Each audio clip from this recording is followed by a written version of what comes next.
The concept of taking multiple characters and combining them together is nothing new, but every depiction of it throughout media seems to be similar yet different in their own ways. I want to go over how differently this concept has been accomplished by selecting 3 shows that all pull it off in their own unique ways, these being Dragon Ball, Steven Universe, and Battle for Dream Island. This is the first video essay on this channel, so I hope you enjoy it. So let's get into it. This section is probably going to be the longest, mainly due to the fact that there's a huge number of fusions within the Dragon Ball universe, so I won't be covering all of them. Only the main ones seen throughout the series. Dragon Ball has many different forms of fusion, and the first one seen is referred to as Namekian fusion. This is a ritual that can only be performed by Namekians, a race of green humanoid aliens from the planet Namek. The process itself involves one giving up their body and power to the other in exchange for the receiver, having their power multiplied by the giver's power, and having the giver only exist as a voice inside the receiver's mind. Did that make any sense? I hope it did. We see this happen 3 times. Once when Nail fuses with Piccolo on Namek against Frieza, and again when Kami fuses with Piccolo to fight Cell. I realize that you might need to have knowledge of Dragon Ball to know anything I'm talking about. So basically, every character has a power level that's represented by a number. So when it comes to fusion, you take the 2 numbers of the characters and multiply them together. That's the fusion's power. I hope that's simple enough for people to understand now. Every time we've seen this happen, it's used as a last-ditch effort against whatever challenge is currently being faced. And that seems to be how the Namekians view it as well, since it's permanent if left alone. Though it is possible to separate the fusers through multiple means, such as with the Dragon Balls. Interestingly, its Japanese name is a more accurate description of what the process actually is, being assimilation, though that technically is still a type of fusion, so it's still right. The next type of fusion we see is known as Metamoran fusion, but it's more commonly referred to as the fusion dance. This fusion involves the 2 fusers performing a specific dance, hence the name.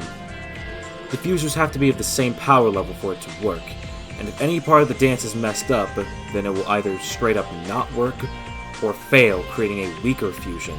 These weaker fusions are even weaker than the 2 fusers separated, so you really don't want to mess this up.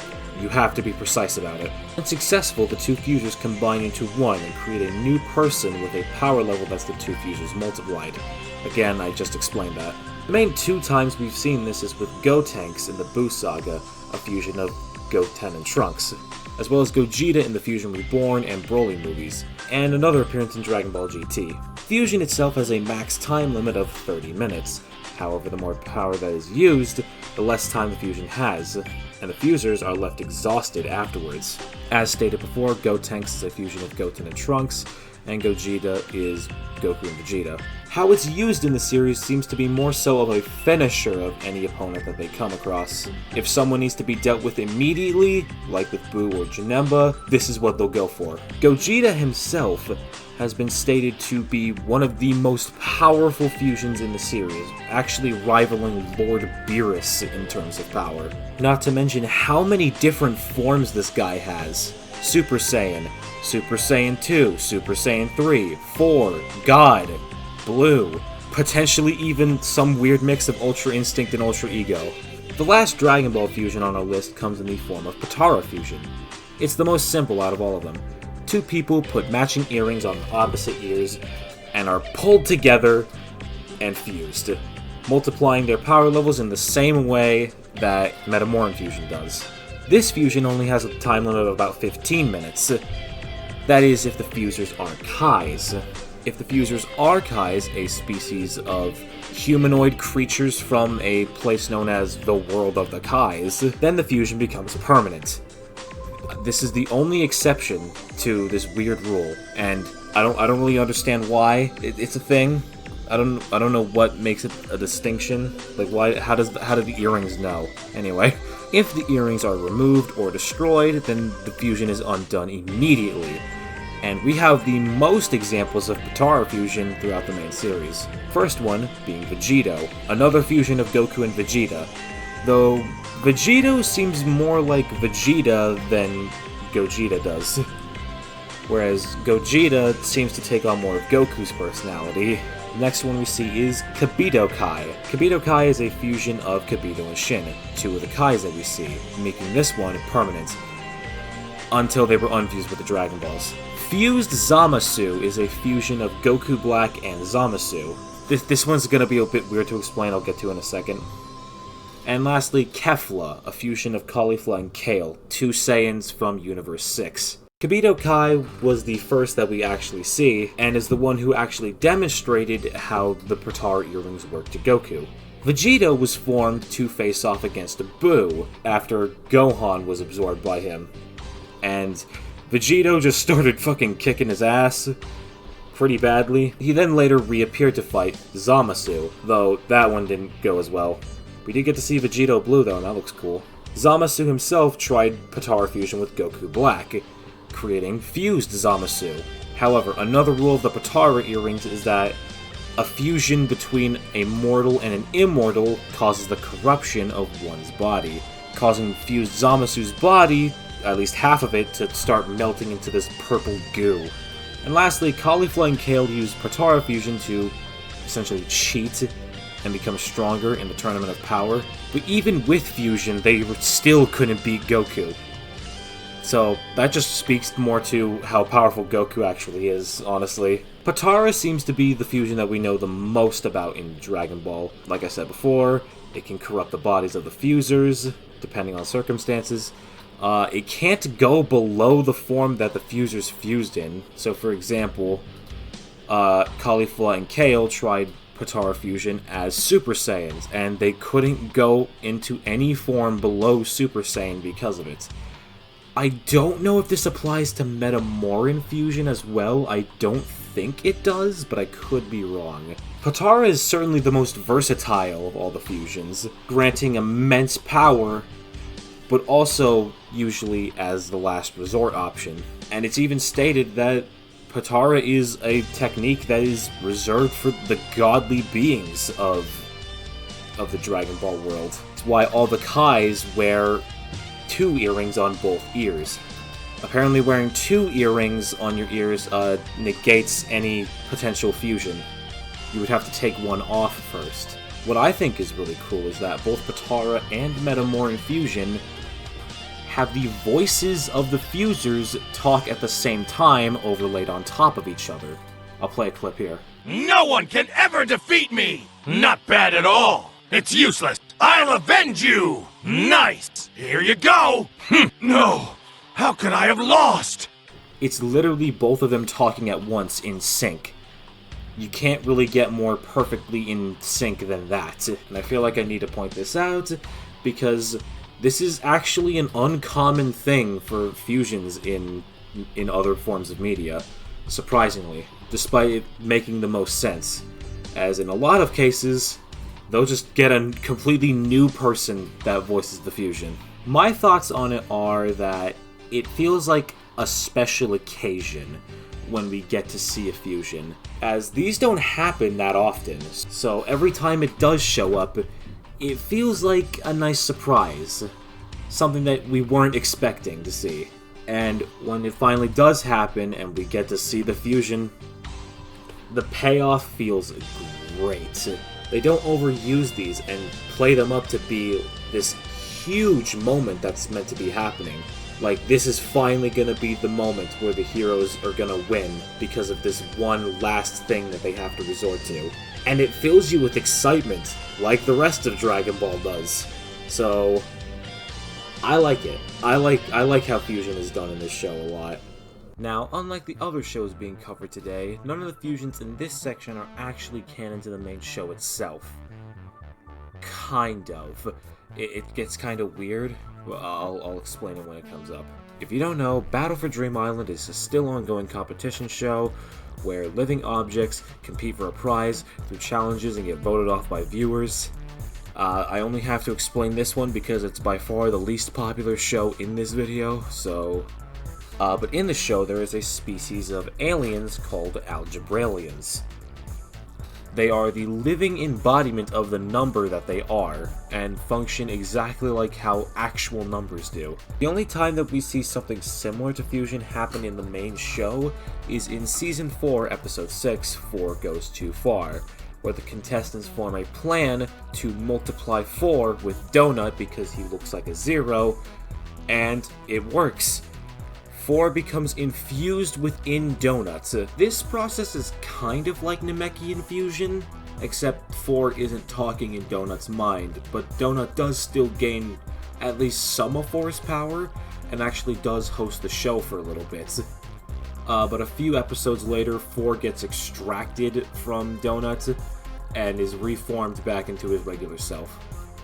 I felt like I had to mention it because of its similarity to Namekian fusion, otherwise I would not have talked about it, at all. So let's get into the actual first fusion, the first real fusion that we see. In Jacknjellify's 1,500,000 subscriber milestone video, 6 and 9 are on the search for 15, because they need 15 to stand on the subscriber count. 15 refuses to go back with them, preferring to stay in the cabin that they live in the forest. Don't ask. So next, they have the idea of adding themselves together to become 15. And they come across a multiplication symbol on the ground, but then they just turn it slightly and stand between them, combining them together into a new 15. Fusions in this context have the same voice as the non-fused counterparts, so both versions of 15 will sound exactly the same. The fusion does last indefinitely if the two fusers decide to stay fused, but most of the time they don't, and can just pull each other apart from it to unfuse, as seen with 6 and 9 when they couldn't bear being put together any longer. But even singular individuals can be deconstructed into multiple individuals of themselves. For example, when 14 found a division symbol and divided himself by 2 into 2 different 7s, which resulted in there being 2 green 7s, both having 14's personality. The other numbers tried putting 14 back together, confusing the normal 7 for the green 7, creating this weird fusion of half of 14 and regular 7. Wiki lists them as 14 in parentheses 7 plus 14 divided by 2. That's not their actual name, they're just called 14 still, but that's their way of distinguishing this guy from regular 14. There's a pretty easy way of telling if a character's a fusion, as they will have both the colors from the two fusers in a gradient form. So it will go from one color and then gradient into the other. Like, for example, on the top for 15 it was white, on the bottom it's blue, with the white being 9 and the blue being 6. Similarly with the 7-14 fusion, with black on the top for 7 and the green on the bottom for the green 7. Now, unlike with Dragon Ball fusions, with BFDI fusions, it's literally the two characters just in one body now. They both have to control the body at the same time, rather than a new person being formed of their minds combining. So it's a lot harder to control a fusion with, math problems, I guess. In comparison to the Dragon Ball fusions, these ones are pretty simple to understand, and are really just used for fun gags rather than anything else. I mean, we do see them use these fusions a few times for clever reasons. I mean, the times that we have seen them use these fusions, they were for genuine reasons that they could think of for, solving a situation that they were currently in. Other than that, this just seems like something that they do for fun, if they want. And I mean, if it's just for fun, there's nothing wrong with that, since these are only in these non-canon subscriber milestone videos. So, until we see, an actual example of this in the main show, this is just a fun little thing that they do. And I think that's cool, because I really like this a lot. Alright, moving on to probably the most complex form of fusion that we're gonna see yet. Now, this show by far has the most examples of fusion of anything we've talked about, and anything we're going to talk about, honestly. I cannot think of a single show, a single piece of media that has more depictions of fusion than this one. Fusions in this context are a lot more personal to the gems, as to fuse you must have a deep connection with each other in order for the process to work. As long as the participants maintain that connection and stay in sync with each other, then the fusion can last indefinitely. The fusions themselves usually add size, strength, and even weapons and abilities together, being a full combination of the two characters, with the fusion taking on a new name and voice. The most prominent example is Garnet, a fusion of Ruby and Sapphire. The fusion itself symbolizes the love that they have for each other, as these two are, well, dating. This is a canonical lesbian couple in this show.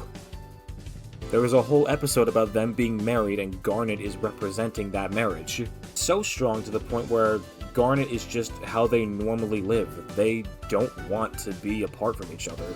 They only unfuse in extreme emotional situations, and even then, it's not guaranteed or even likely that they'll split up. This is pretty much unheard of for the rest of the gems, as they are mainly a combat-focused species who only actually use fusion for battle and combat purposes. There's a lot more fusions that are simple blink-and-you'll-miss-it moments, examples being the Giant Ruby, Malachite, Sugilite, Topaz, etc. There's a lot more that only show up for a quick moment. Now, Steven, being the main character and also being a hybrid of both human and gem, is able to fuse with both gems and humans. The first example of this we see is Stevani, being a fusion of Steven and Connie. Stevani themselves is one of the first modern examples of a non-binary character in television, a concept that was so foreign at the time. There was practically no shows out there that actually had a character like this. Gender is a huge topic to talk about, especially when it comes to Steven Universe and just television in general. Too much for me to go into the details in this video. This is supposed to be about fusion after all. So, if you want me to go into detail about gender in a future video, maybe I will. Steven Universe has so much in terms of fusion that I might need to just make a separate video completely dedicated to the fusions in Steven Universe as a part 2. So when the time comes, and that video comes out, my thoughts on it will be here, as I am putting my bias against Steven Universe aside for this. It's interesting to see how different the same concept can be taken. The idea of combining two characters into one seems so simple on the surface, but it becomes a lot more complex depending on the writer. There's a reason why fan-made fusion is such a popular topic, so much so to the point where it's extended outside of these originating fandoms. The fans simply go crazy for this kind of thing, and there's so many more examples I haven't talked about yet. I'd love to hear people suggest any sort of fusion media that they know of. Not just official, fan-made as well. Please, I really want to talk about Sonic Nazo Unleashed. That would be so fun. But I don't have time to do it today, so I'm leaving it up to you. Tell me if you want another one of these, and I'll see if I can make it. This was really fun, and I'll see y'all next time. And thank you for tuning in to the new era of this channel. See ya.